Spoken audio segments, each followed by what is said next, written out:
Maybe you've already gone out on Google and you still ended up here trying to find what the best IT certifications are for 2022 if you want to make the most money. And you're probably still confused. I would be too. Just doing a quick Google search for top paying IT certifications 2022 will get you quite a few different results. And if we go through some of these, we're gonna find quite a few different results for these answers because in all reality, when it comes down to it, a certification alone will not guarantee that you will receive any amount of money. And I'm going to explain to you why before we dive deeper into some of these results. So if you just want to go right to those results, which aren't going to make any sense to you, go ahead and skip to whatever portion of this video below.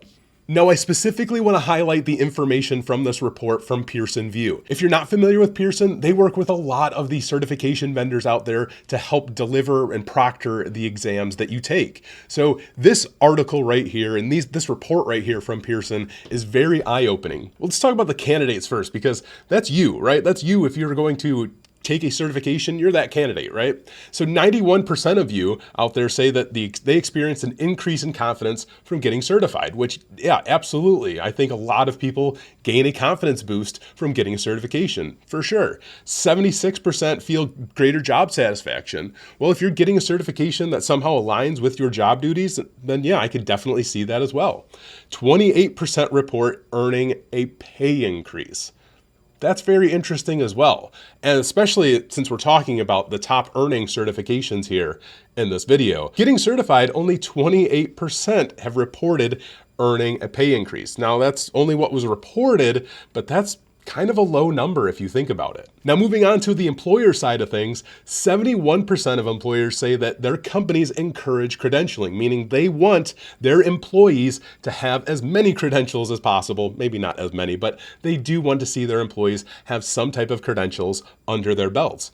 That looks good for the organization. Sometimes having certain credentials can help save organizations money with different vendor fees and things like that as well. But that's something completely different we won't get into in this video. 65% of employers believe it helps employees mentor others, which I find that very interesting that they put that in there. That's kind of a different thought process that I wouldn't have related to certifications. But hey, going down a learning path of, studying for the certification and then achieving the certification, if you're working in an environment with other people, I can see how, sharing that information can definitely help with mentoring and things like that. So there's definitely some things there that I could see where that could be helpful and employers see value from, for sure. Now, this last stat for the employers here is interesting as well, because 51% of them feel that certifications improve the interviewing process. So that's really interesting that over 50% of people are looking at certifications and seeing value in them during the initial interview process. So people do see value in having certifications, which we already know. We've talked about that many times. The only thing that I want to follow up with here is that a certification by no means guarantees that you will make any amount of dollars. Like, there is no guarantee that says you having a CISSP or a CCNA or a CompTIA A+ guarantees that you will make any amount of money. And the articles that highlight the top paying IT certifications of whatever year or top paying IT certifications for whatever reason generally don't tend to highlight the fact that these top paying IT certifications that they love to refer to often have prerequisites like the CISSP, or in general, most of these certifications you won't even achieve in your career without having a few years in the actual career. Think of like the CCNP or the CCIE, for instance. Even some of these AWS certifications that they have listed on some of these top lists, they're not something that you're going to achieve in 6 months and then expect to see that 6-figure salary with absolutely no experience. That's not how these top certification lists work. And it's very unfortunate that they don't really kind of stress that fact enough that, hey, these articles highlight a salary and a certification, when in reality, it's your experience and what you bring to the table that's ultimately going to help you achieve that top level salary that you see on all of these lists. So you have to keep that in mind. Now, if you understand this and you already have a few years of experience under your belt and you're looking to make that next step forward, then achieving some of these certifications that are listed can definitely be helpful for you, and they can get you maybe one step closer to achieving some of these high-level salaries. But I really want to highlight this article from PCMag here because this information is very eye-opening, and you have to think about it in relation to other certifications.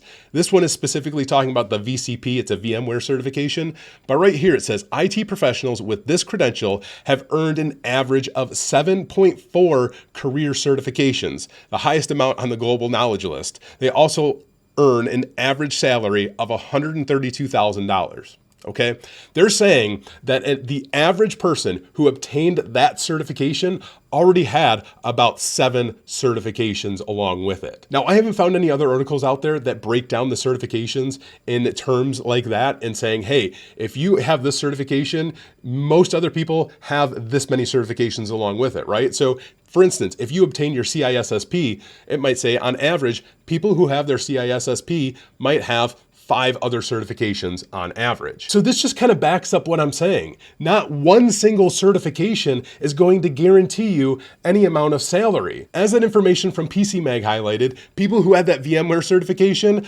they averaged about $132,000 a year, but they also had other certifications as well. So which certification was it? Which one really helped you achieve that amount of money? Was it the VMware certification that helped you achieve that dollar amount? Or was it one of the other 7 certifications and probably years of experience that you've had in obtaining certifications and working in the real world that have helped you achieve that salary? Now, there are some certifications out there that you can achieve at a very early level that will help you reach higher salaries, but the ones that you're going to see on these lists generally aren't any of them. And before we jump any further, if you're looking for help studying for any of these certifications on this list, I highly recommend going to IT Pro TV. Link is in the description below. If you use the coupon code ITCQ30, it saves you 30% off of your subscription, which is pretty substantial because with a subscription at IT Pro TV, you get access to all of these courses as well as practice labs and practice exams.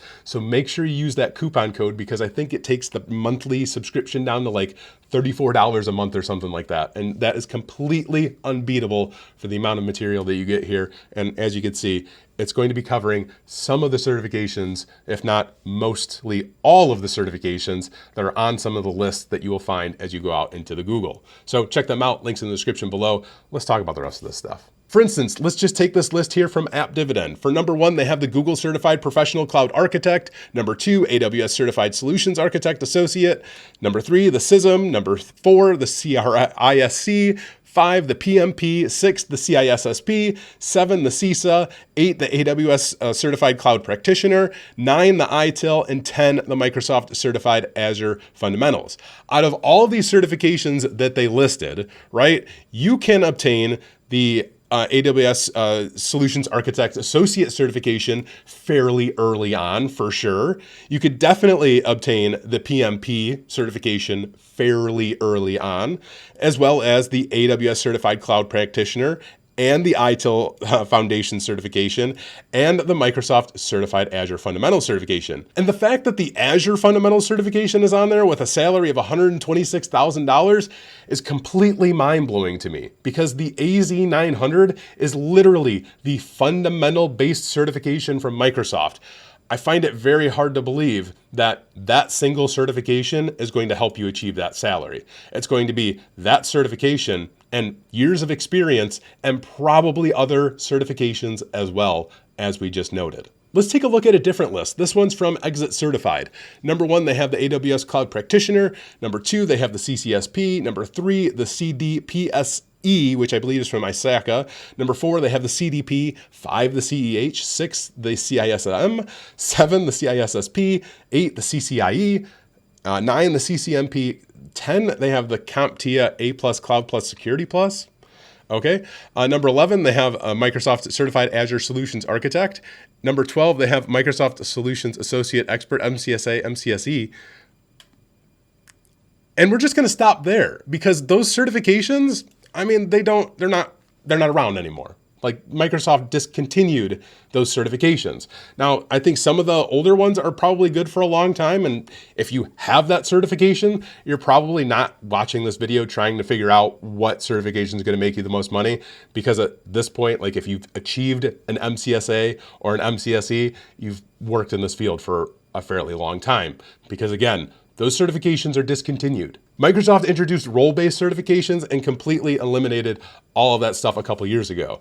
So just from this, right? Just from this understanding of going out on Google, looking through this list of things, it's all over the place, right? There's not a very good idea out there of understanding how much money can I make with a certification. And that's literally the point here. There is no set proof. There is no genuine statistics out there or analytics or data or anything out there that says one specific certification will guarantee you any amount of money. So when you see these clickbait articles, don't pay any attention to them, because in reality, it's your experience and what you as an individual, along with the help of having a certification or having a degree, that is ultimately going to help you achieve a higher salary. So I hope this video helped you and kind of laid some of these things down at a level that we can all understand. As always, take it easy.